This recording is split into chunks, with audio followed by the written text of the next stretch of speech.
our favorite subject, cholesterol. Ah, yes, the veganerized community will tell you that if you eat even the slightest bit of cholesterol, if you're not taking a statin, you'll be dead as a doornail. You know, just one egg will kill you. You know, two, God, you might as well just call the actual, you know, the grave diggers and just get them to organize, a burial site and everything. If you believe that sort of nonsense, you'll believe anything. They'll sell you anything. Yes. And they'll point to you to these sort of sites. Yes, the official sites, like the Heart Health site. Yes, Heart UK. Yes, one of those sites that tells you, oh, this is awful food. You should not eat it. It will kill you. Or just look at it. I mean, I can understand why the Vagoons get so upset with basically eggs. They just look at the cholesterol. That's just a large egg, 50 grams, 240 milligrams. Two eggs will give you 480, even more than liver. Doesn't come anywhere near it. And if you're taking a look at even other organs and all that, very low in comparison to just two eggs. And you've got to eat a hell of a lot more of these other foods in comparison to eggs. So eggs are very high. You should not eat eggs according to the Vagoonerized community. You will drop dead within seconds. Ah, yes. Now, after we've seen, the sort of state of many of the vegans and the connective tissue problems and all sorts of basically, they seem to forget, large part of your body basically is made of cholesterol. I wonder what happens when you actually don't consume it and you take a statin to impede it. You start falling apart like a vegan.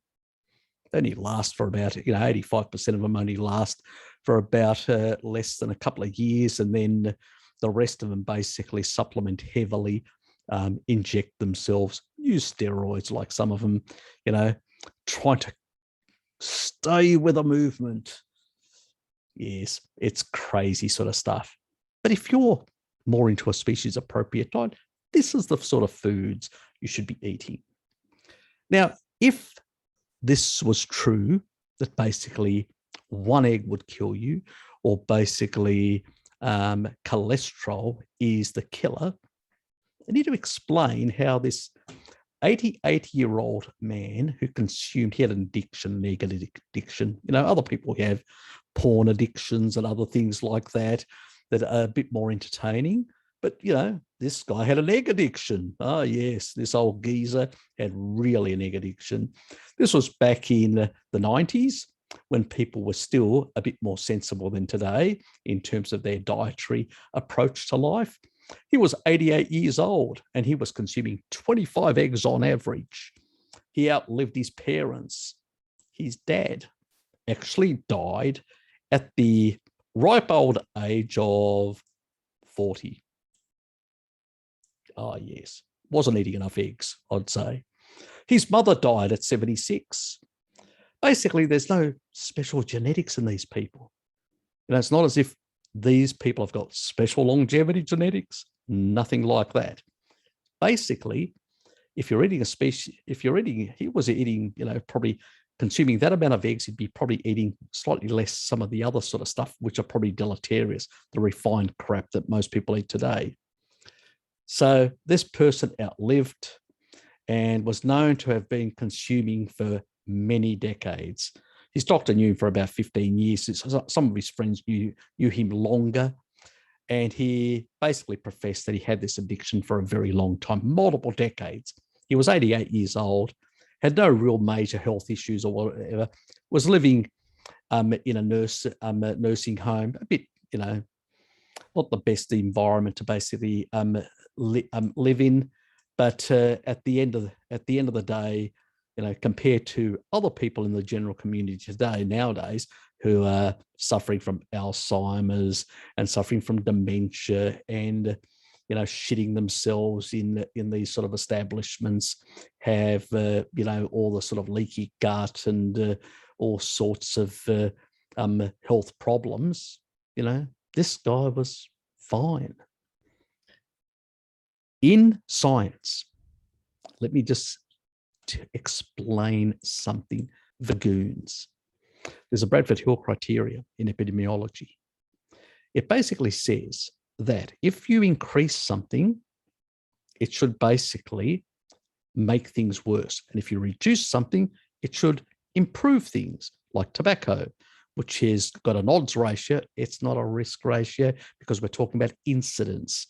We're not talking about risk. You cannot determine risk from epidemiology, but you can infer causality from very high correlations. So, and when you increase and reduce something, you see a dose effect that fulfills the Bradford Hill criteria. There are a number of criteria you have to fulfill. Most research doesn't even actually fulfill one or two of them, let alone all of them. So the reality is that this guy fulfilled all those. He increased, his health didn't go worse. So basically, anyone that tells you in the vagoonerized community that one egg or two will kill you is completely and utter bonkers. All it is they're using science. They're using research, which is epidemiology. It's associational. They ask people to fill out a questionnaire. I mean, if you're smoking, drinking, consuming seed oils, and doing a whole lot of other inappropriate things, dietary wise or whatever else, just because you're having a couple of eggs now and then, you can't blame the eggs. That's just an association. It's like basically shark attacks in summer, while ice cream sales are high. It's not the ice cream that's causing the shark attacks. It's just a correlation, an association.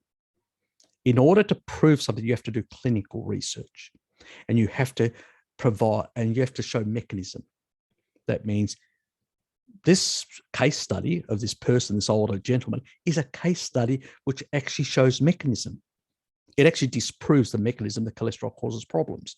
Because if it did, at the dosages and the multiple decades that this person is consuming, should be dead as a doornail.